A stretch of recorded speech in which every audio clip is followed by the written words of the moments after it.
The Golden Boy Real Guide to Treasures. Ang ating episode ngayon mga katiyats ay tungkol sa dalawang signs or symbols na nagsasabi na merong entrance to the tunnel sa malapit lamang. At kung bago lang kayo sa aking channel, huwag kalimutan i-subscribe ito para palagi kayong updated sa mga bagong uploads. At sa aking avid followers, shout out muna tayo. Shout out tayo kina George Dalton Napi, Nena Santa Cruz, Danny Vergonia. Shout out din kay Glenn Mario, kay Jiswen Jade Salinda, Raul Frangia, Cirilo Jaom. Shout out kay Aldrin Jacinto, kay Dennis Mordino, Danny Flores, User MT3, Pangus Sylvester, Jerry Columna. And lastly, shout out kina Alex Bansena, Robert Cabonilas, Tim Torifil, Arturo Paangay, PCU Himintiza, Alex Parula, George Aris Gado, Rodrigo Salvador at kay Nelson Tagapia. At sa mga hindi nabanggit na pangalan, shout out sa inyong lahat mga katiyats. Okay, magandang buhay sa lahat ng ating mga katiyats, buong Pilipinas at sa abroad. Itong aking ibahagi sa inyo ngayon ay aming natagpuan sa bundok na marker na sa hindi kalayuan ay naroon ang entrance to tunnel. At ang entrance to tunnel na yan ay hindi ito sarado, hindi rin backfill, okay, at hindi rin ito tinakpan, kundi meron lang mga nakatabon sa kanya na vegetation at mga ugat ng kahoy.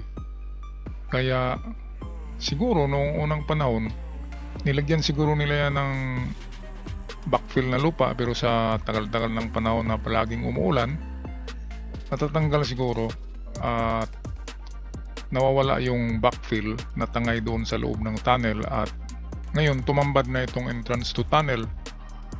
Kaya ito ibahagi ko sa inyo mga katiyats. Okay, ito, ganitong sign, kung tingnan natin yan ay blanco ang ating isip, di ba? Okay, ito ang nagsasabi na mayroong tunnel. Tunnel ito. Ayan. At itong mga ano niya dito, ito'y lalim. Lalim yan. So bilangin natin 1, 2, 3, 4, 5. Mga 5 na guhit. Itong sa itaas, hindi tayo sure kung ito'y kasama sa disenyo. Kasi ito'y limestone at pwedeng magmarka diyan ang nature. Okay, so 5. Yung napasok namin, tamang-tama pala. 5 meters yung entrance. So, 5 din ito kaguhit. Okay, so ang lalim pala ng tunnel ay 5 meters. At ito, napansin nyo, dalawang mahabang guhit at isang maliit lang na ganyan. Okay, ang distansya naman noon ng tunnel dito ay binigay ang direksyon nitong tatlong symbol. Yung tatlong symbol na yan ay papunta yan ng west. At sa west natagpuan namin ang entrance to tunnel.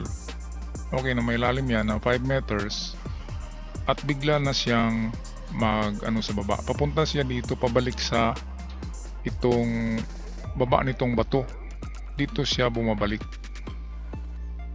Ayan, kaya siguro by next month baka makabalik kami diyan. Pinalinis ko pa kasi itong dito na portion para madaling makapasok. Ang pumasok diyan ay yung mga katiits lang natin diyan sa bundok. Kaya by next month siguro, pag magandang panahon, ay pwede tayong makapasok sa loob kung anong meron diyan. Ito ay L tunnel. Okay, kaya akin binahagi sa inyo ang sign na ito or symbol. Meron palang ito, direksyon pala ito. Ayan, nakaganyan. So dito yan. So kapag may ganito na sign, ito ang tandaan nyo kung saan na side ito, yung mga direksyon na lines, nagbigay ng direksyon, doon na side kayo pupunta.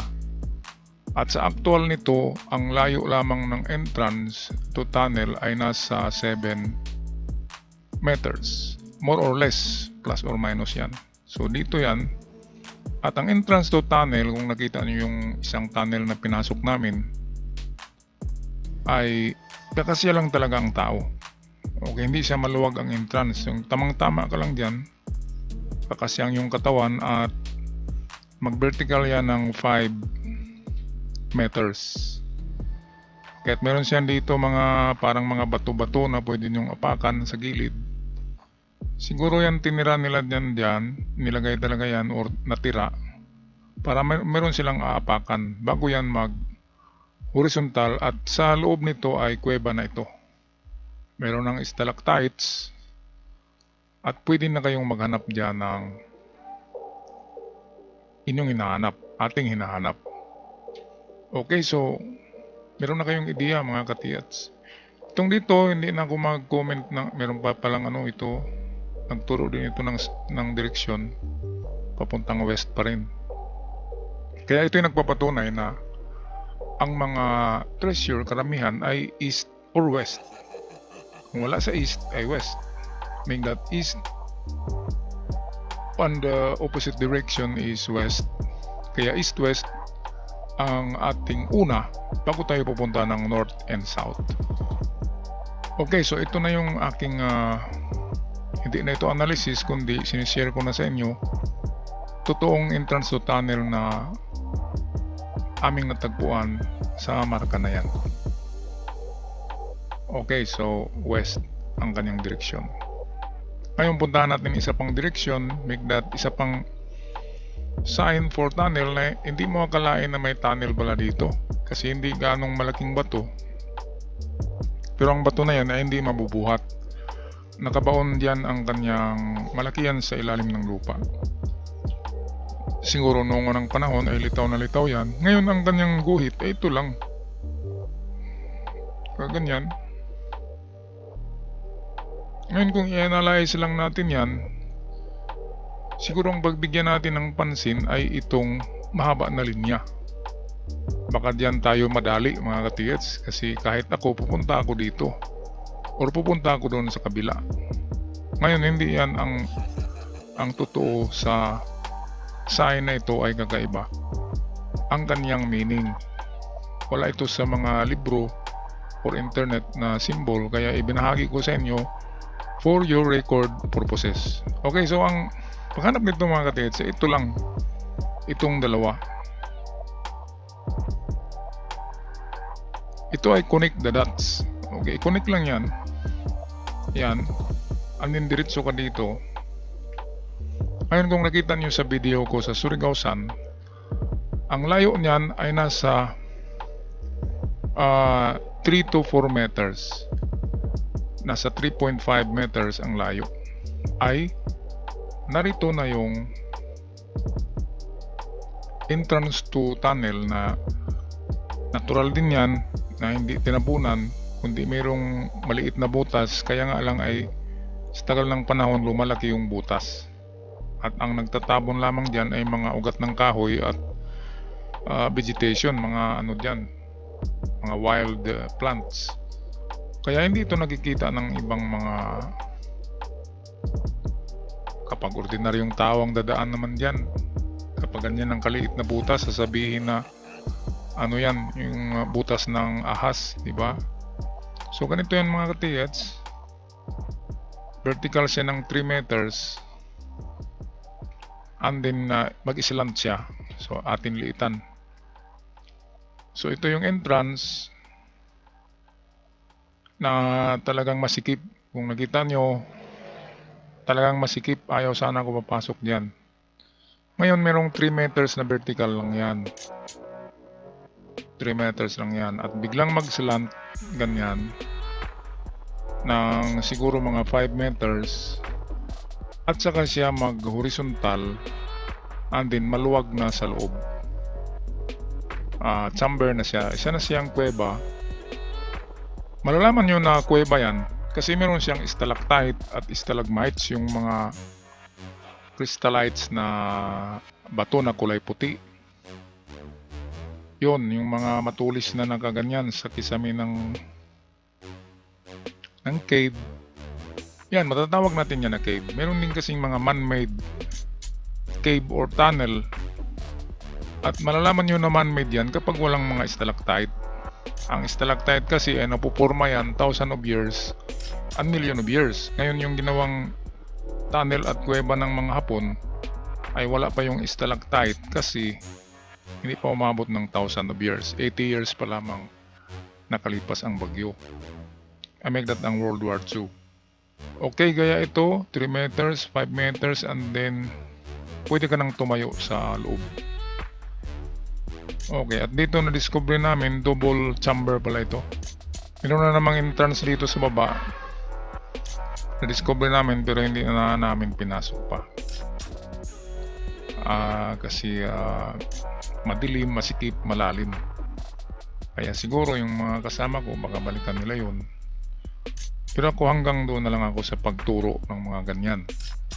Pero yung to the extreme na papasok pa ako doon, total meron naman akong tiwala sa mga katiyats natin na bagong kilala, malalaman mo naman yun. At saka kung balatuhan ka naman, ay babalato talaga yan. Kasi mga mababait yan. Kahit nga hindi mabait, ay babalato yung mga sugarol, may balato din yan. Bibigay sila ng balato. Sana merong ganun mga katiyats. Okay, so ito ang maibahagi ko sa inyo mga katiyats. Sa ganitong marka, yan na sign. At ang direksyon niya ay southeast. East lang siya pero merong konting angle papuntang south. Kung lagyan natin yan ng straight line, so ito yung degrees, nasa 10 degrees lang southeast. Southeast 10 degrees. Pero sabihin natin east na talaga yan. Sa east yan nakaharap ang entrance to tunnel. Okay, masikip. Pero pagpasok nyo sa loob, maluwag. At pareho itong dalawa. Maluwag din itong isa at nasa tapat ng marker ang itong cave. Pero lumayo yung entrance. Kakaiba no?